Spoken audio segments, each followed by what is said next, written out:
அல் அமீனின் சுவையான டெலிவரி தஞ்சாவூரின் கலகலப்பான நகரத்தின் ஆழத்தில் நீங்கள் சந்தித்ததிலேயே மிகவும் மகிழ்ச்சியான சமையல்காரர் வாழ்ந்து வந்தார். அவரது பெயர் அல் அமீன். அவர் ஒரு பெரிய வெள்ளை தொப்பி அணிந்திருந்தார். மேலும் உலகின் சிறந்த அரிசி உணவின் ரகசியம் அவருக்குத் தெரியும். உண்மையான தம் பிரியாணி. அல் அமீன் எப்போதும், எனது பிரியாணி ஒரு மந்திரம் ஆனால் மந்திரத்தை பகிர்ந்து கொள்ள வேண்டும் என்று சொல்வார்.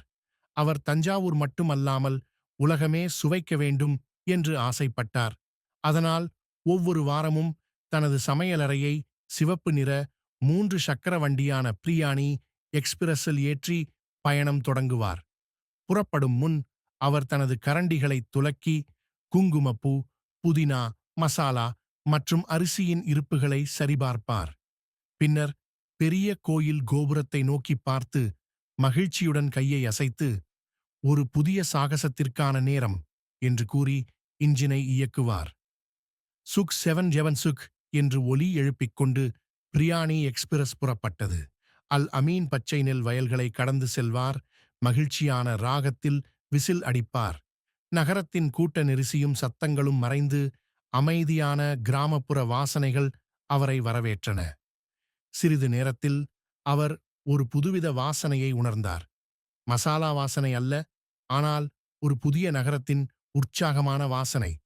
ஆஹா! எனச் சிரித்த அவர் பிரியாணி எக்ஸ்பிரஸை ஒரு பரபரப்பான சந்தைக்குள் நிறுத்தினார். இந்த மக்கள் உண்மையான மகிழ்ச்சிக்காக பசியுடன் இருக்கிறார்கள். அந்த சந்தையில் மீரா என்ற சிறுமி தனது தந்தைக்கு உதவி செய்து கொண்டிருந்தாள். அவள் திடீரென ஒருவித அற்புதமான சுவையான நறுமணத்தை உணர்ந்தாள். அது எங்கிருந்து வருகிறது என்பதை கண்டுபிடிக்க அவள் அங்கு ஓடிச் சென்றாள்.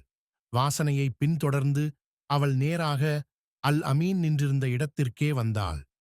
அவர் தம் பிரியாணிக்கான கனமான தம் பாத்திரத்தை அமைத்துக் கொண்டிருந்தார். வணக்கம் குட்டி ஆராய்ச்சியாளரே என்று அவர் சந்தோஷமாகக் கேட்டார். மந்திரம் நடப்பதை பார்க்க தயாரா? அல் அமீன் மெதுவாக தம் பாத்திரத்தின் கனமான மூடியை தூக்கினார்.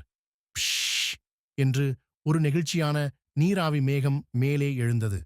அதன் கீழே மென்மையான, அழகாக வேகவைத்த அரிசி, சுவை நிறைந்த காய்கறிகள், புதினா, குங்குமப்பூ, மசாலா அனைத்தும் ஒருமித்து நன்றாக வேகிய அற்புத பொன்னிற பிரியாணி.